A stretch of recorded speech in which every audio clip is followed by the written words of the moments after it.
आपकी स्तुति महिमा करते स्वर्ग और पृथ्वी बनाने वाला पिता, इस क्लास के लिए तेरी दया और कृपा रहे। जीवित और पराक्रमी परमेश्वर, सारा आदर सारा महिमा हम तुझे देते। धन्यवाद, यीशु मसीह के नाम से मांगते, आमीन। Good morning student. Good morning. Good evening student. Okay, good evening भी नहीं है। ओके, हम गुड नाइट नहीं, वो भी नहीं है। ओके, एनीवे हम लोग गलतियों की क्लास में है, नया नियम की सर्वेक्षण और गलतियों की किताब में है। और हम लोग अब तक कंप्लीट किए हैं कौन सा, भूमिका, और अध्याय 2 व्यक्तिगत, 1 और 2 अध्याय कंप्लीट किए, व्यक्तिगत अनुभव से तर्क। और अभी हम लोग 3 और 4 अध्याय में है, सिद्धांतिक स्थान से तर्क। ओके, सिद्धांतिक स्थान से, सिद्धांत का मतलब जानते हैं ना, शिक्षा, खरी शिक्षा ना, सही शिक्षा, सिद्धांतिक हम लोग उसमें हैं। और यहाँ पर ये सिद्धांत था कि विश्वास से उद्धार, विश्वास से पवित्रीकरण। ठीक है, हम लोग इसमें हैं और इसी के आधार पर हम लोग आगे बढ़ रहे हैं। यहाँ पर पौलुस 7 महत्वपूर्ण सिद्धांत के सत्य को दर्शाता है, जो प्रत्येक विश्वासी के लिए मसीह यीशु में विश्वास के सुसमाचार के द्वारा स्थिर रख सकता है। उसके बारे में हम लोग बात कर रहे हैं। और 3-4 हम लोग 4 हो चुका है, 4 हुआ नहीं, 4 लिखे, 3 तक हम लोग कंप्लीट किए। आप चौथा में कंटिन्यू आप चलिए, चौथे में। ठीक है, चौथा तीसरा अध्याय 10 से 18 तक। ओके, व्यवस्था जो अब्राहिम की वाचा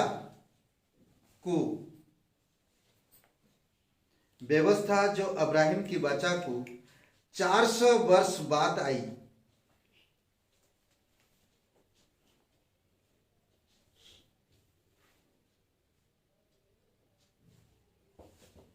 ठीक है, कितना वर्ष, 400 वर्ष बाद आई। उसका अभिप्राय उद्धार देना नहीं था। ओके, मैं लिख लीजिए, मैं फिर बताता हूं। ठीक है,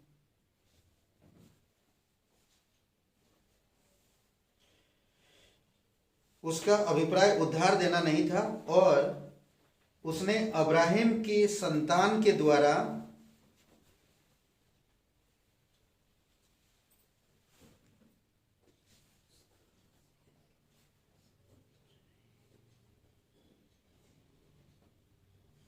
व्यवस्था जो अब्राहिम की वाचा को 400 वर्ष बाद आई, उसका अभिप्राय उद्धार देना नहीं था, और उसने अब्राहिम की संतान के द्वारा उद्धार की प्रतिज्ञा को रद्द नहीं किया। अब्राहिम के संतान के द्वारा उद्धार की प्रतिज्ञा को रद्द नहीं किया।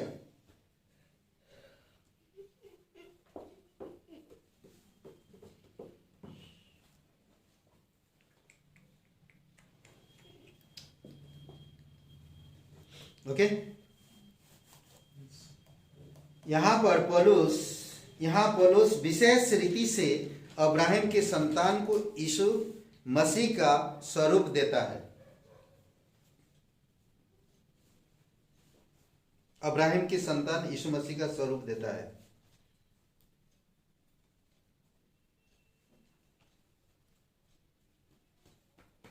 ठीक है, समझ गए? ओके, कब यह है व्यवस्था,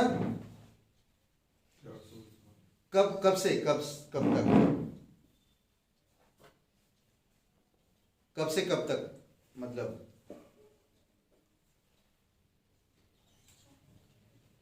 हो गया, पूरा हुआ कि नहीं?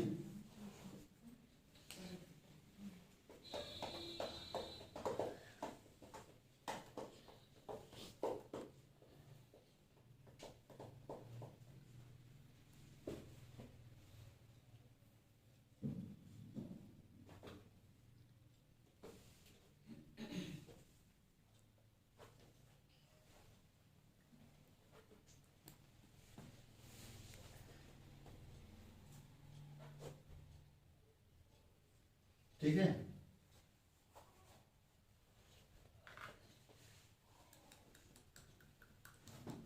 समझ रहे हैं? समझ रहे क्या नहीं? अब्राहिम यहाँ पर है, आदम अब्राहिम, यहाँ पर मूसा कब आया? व्यवस्था मूसा। यहाँ पर जो गैप है ये कितना वर्ष है? 400 वर्ष है। समझ रहे?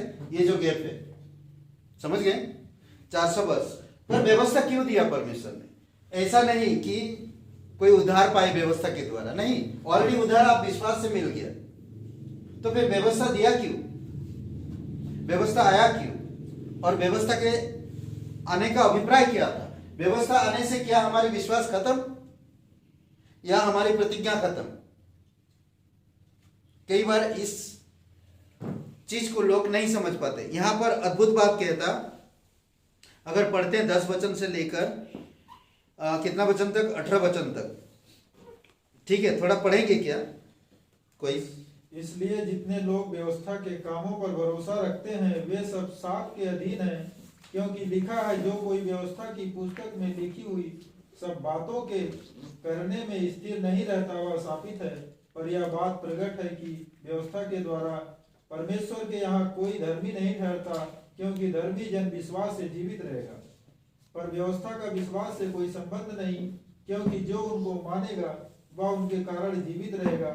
मसीह ने जो हमारे लिए शापित बना हमें मोल लेकर व्यवस्था के शाप से छुड़ाया, क्योंकि लिखा है, जो कोई काट पर लटकाया जाता है वह शापित है।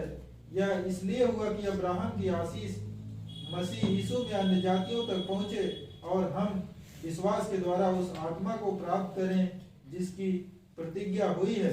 हे भाइयों, मैं मनुष्य की रीत पर कहता हूँ, मनुष्य की वाचा भी जो पक्की हो जाती है तो ना कोई उसे टालता है और ना उसमें कोई बढ़ाता है।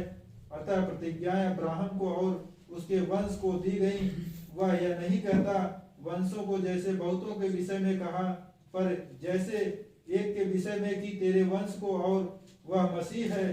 पर मैं यह कहता हूँ, जो वाचा परमेश्वर ने पहले से पक्की की थी उसको व्यवस्था 430 वर्ष के बाद आकर नहीं टाल सकती कि प्रतिज्ञा व्यर्थ ठहरे, क्योंकि यदि मिरास व्यवस्था से मिली है तो फिर प्रतिज्ञा से नहीं, परंतु परमेश्वर ने अब्राहम को प्रतिज्ञा के द्वारा दे दी है।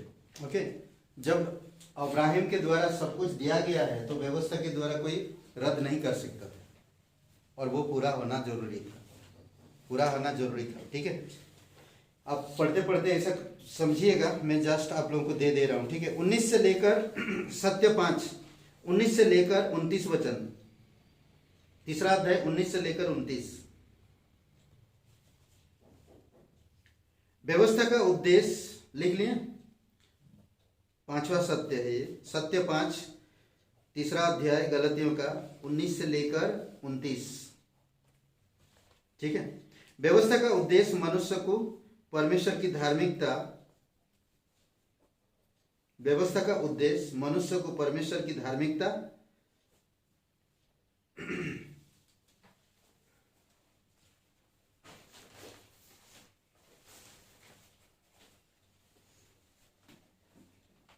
क्या लिखे हैं? व्यवस्था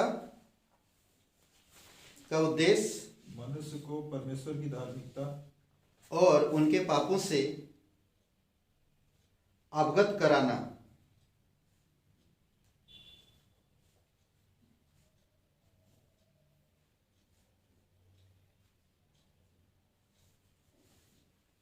और उनके पाप से अवगत कराना, धार्मिकता और उनके पाप से अवगत कराना, और अंत में इस सच्चाई की ओर ले जाना था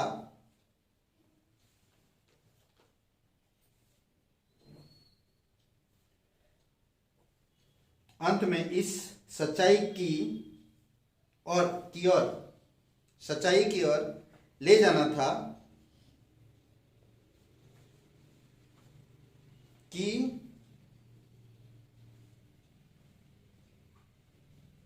सच्चाई की ओर ले जाना था कि उद्धार केवल मसीह में विश्वास करने से मिलता है।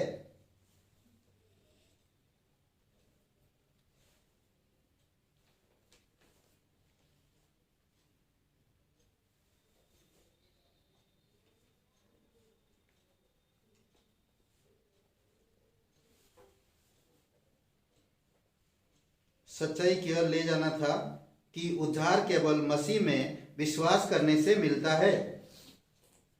हो गया? उससे सब परमेश्वर के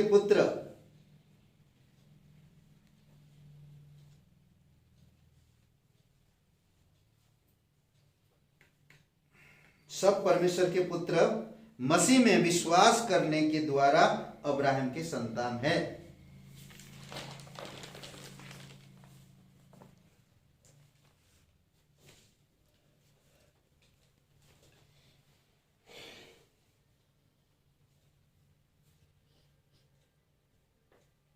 क्या लिखें? सब परमेश्वर के पुत्र मसीह में विश्वास करने के द्वारा अब्राहम के संतान है। ठीक है? सत्य 6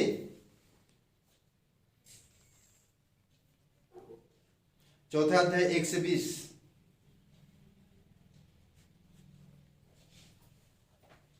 सत्य 6 चौथा अध्याय 1 से 20। जो मसीह में विश्वास करते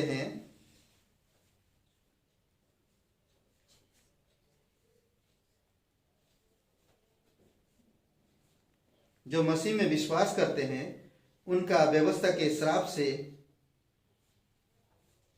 उद्धार हुआ है।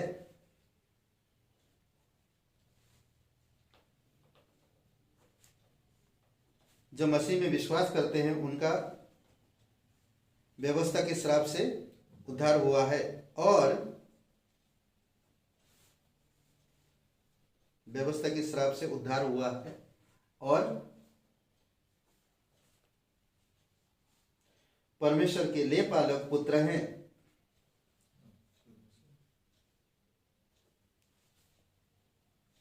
और परमेश्वर के ले पालक पुत्र हैं। और अब फिर से मैं पढ़ रहा हूं, ठीक है। जो मसीह में विश्वास करते हैं उनका व्यवस्था के श्राप से उद्धार हुआ है और परमेश्वर के ले पालक पुत्र हैं और अब व्यवस्था और पाप और धर्म की परंपरा के दास नहीं। और अब व्यवस्था और पाप और धर्म की परंपरा के दास नहीं।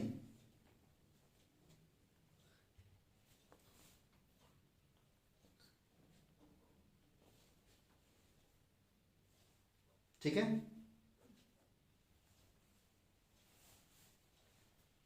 ओके?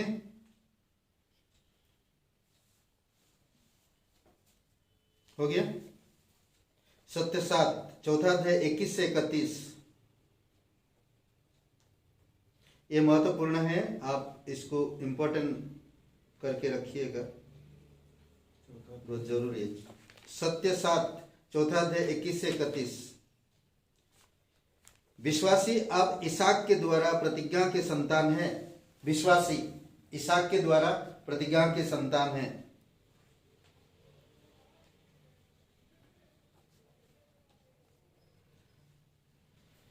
इसमें एक चीज ध्यान रखिएगा, ठीक है? मैं बताता हूं, उसको आपको समझा देता हूं। मिस्र से जो लोगों को निकाल कर लाया था वो सब के सब कनान देश में नहीं गए। समझ रहे हैं? मिस्र से जितने भी लोग आए थे एक भी लोग कनान देश में नहीं गए, सिर्फ कैलब और यहोशू को छोड़कर। समझ रहे हैं? कोई भी नहीं गए। वो भी अब्राहम के संतान थे, वो इजराइल का प्रतीक था। जो 20 साल के कम उम्र के थे वो लोग कनान देश में प्रवेश किए और वो विश्वासी का प्रतीक है। समझ रहे? तो ये ध्यान दीजिएगा हमेशा, ठीक है? विश्वासी अब इसहाक के द्वारा प्रतिज्ञा के संतान है, इस्माइल के द्वारा दास के नहीं। इस्माइल के द्वारा दास के नहीं।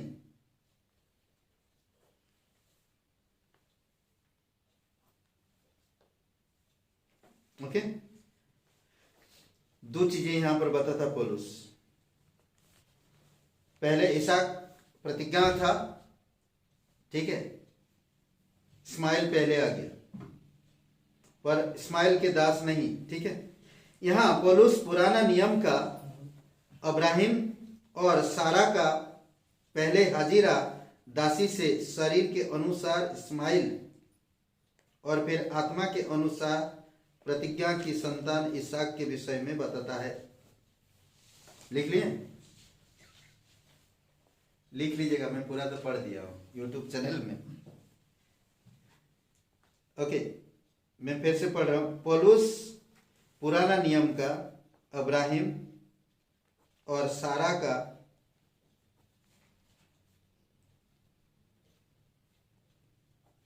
पहले हाजिरा दासी से शरीर के अनुसार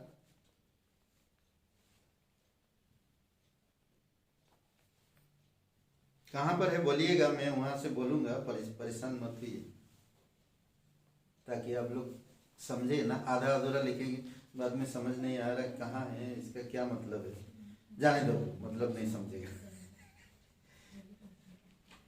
क्या लिखें? हाजिरा दासी से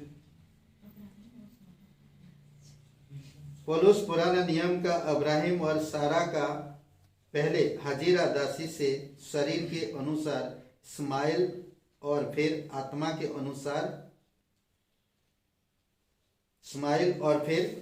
अनुसार प्रतिज्ञा की संतान इसहाक के विषय बताता है। दो बच्चा।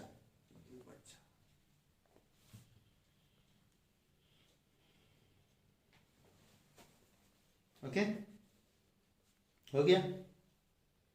जहां पर भी है मुझे बताइएगा, फिर से मैं रिपीट कर दूंगा।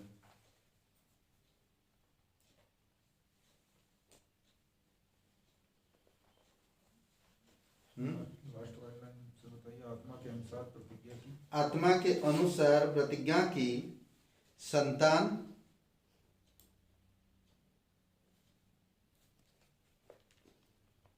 इसहाक के विषय बताता है।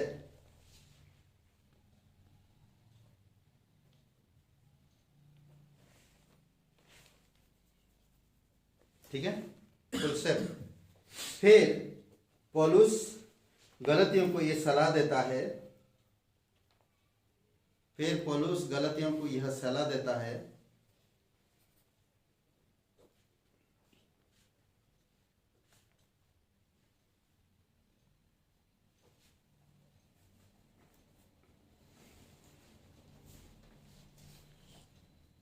क्या सलाह देता है?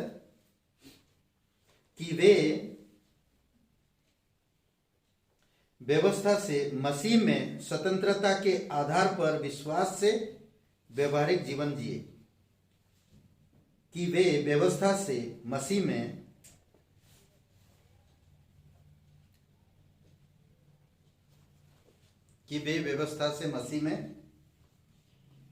स्वतंत्रता के आधार पर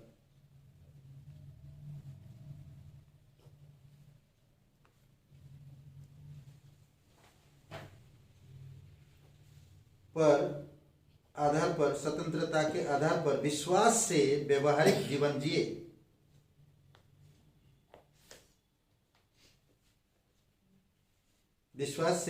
जीवन जिए। Okay, ready? कंप्लीट हो गया? कौन सा बात कंप्लीट हुआ? ए हो गया, अब ये करेक्ट। इसमें जो है व्यवहारिक उपयोगिता का तर्क, ठीक है। इसमें आप लिख सकते हैं क्या उपयोगी से तर्क होता है। इसमें लिखिए, मसीह ने अपने स्वतंत्रता को मसीह में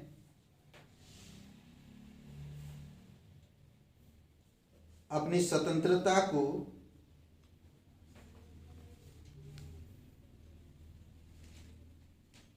दूसरों की सेवा और प्रेम के लिए काम में लाए। मसीह में अपनी स्वतंत्रता को दूसरों की सेवा और प्रेम के लिए काम में लाओ।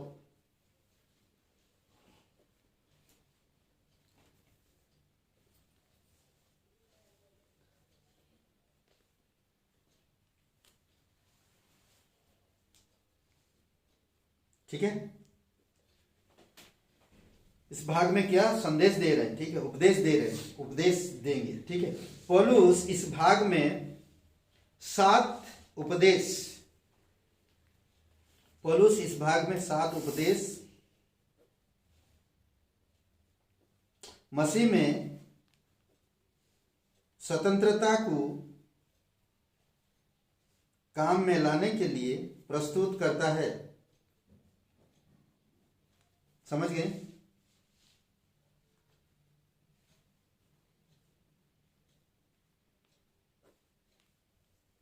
ठीक है, 7 उपदेश मसीह में स्वतंत्रता को काम में लाने के लिए प्रस्तुत करता है। ठीक है, ऐसा लिख सकते हैं।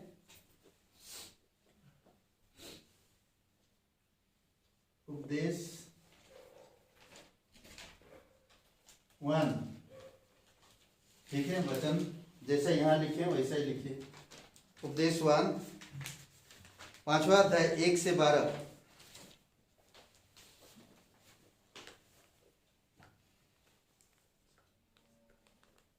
ठीक है, 5वां अध्याय 1 से 12, पहला।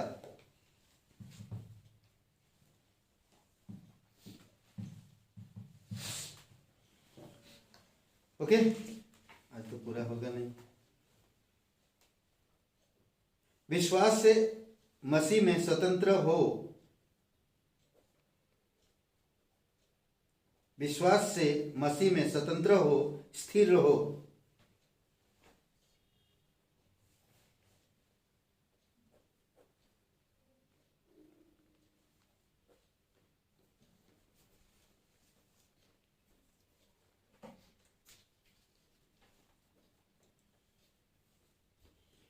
विश्वास से मसीह में स्वतंत्र हो, स्थिर रहो और व्यवस्था की दास्ता में फिर से ना पड़ो।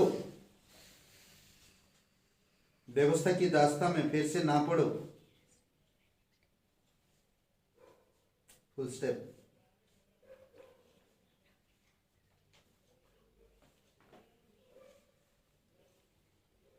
ठीक है, विश्वास का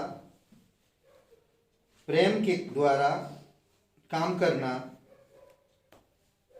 विश्वास का प्रेम के द्वारा काम करना।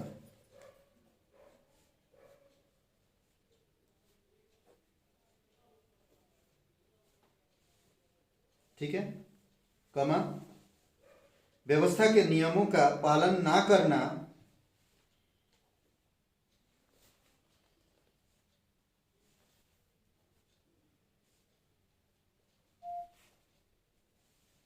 व्यवस्था के नियमों का पालन ना करना विश्वासी के लिए अगुवाई का सिद्धांत है।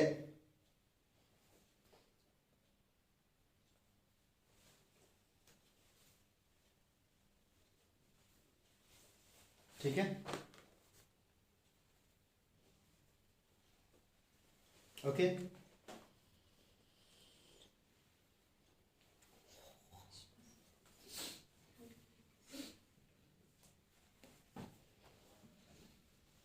हो गया, व्यवस्था के नियमों का पालन ना करना विश्वासी के लिए अगुवाई का सिद्धांत है। ठीक है, उपदेश 2, यहीं पर नेक्स्ट क्लास हम लोग कंटिन्यू करेंगे। यहीं से, यहीं पर आप निशान लगा दो दूसरा पॉइंट से। ठीक है, हाँ, यहीं पर खत्म करते हैं। पिता, हम धन्यवाद देते हैं, आपकी स्तुति महिमा करते हैं। दयालु और कृपालु परमेश्वर, प्रत्येक लोगों को अगुवाई करो पिता। एक एक क्लास हम बार बार सुनते रहें, पढ़ते रहें, ताकि हम तेरी स्वतंत्रता में और तेरी अधीनता में रहकर पिता विश्वास का जो सही परिभाषित हम कर सके लोगों में, और सुसमाचार को गहराई से लोगों तक बैठा सके। आप हमारी मदद करो पिता। धन्यवाद देते, आपकी स्तुति महिमा करते, यीशु मसीह के नाम से मांगते, आमीन।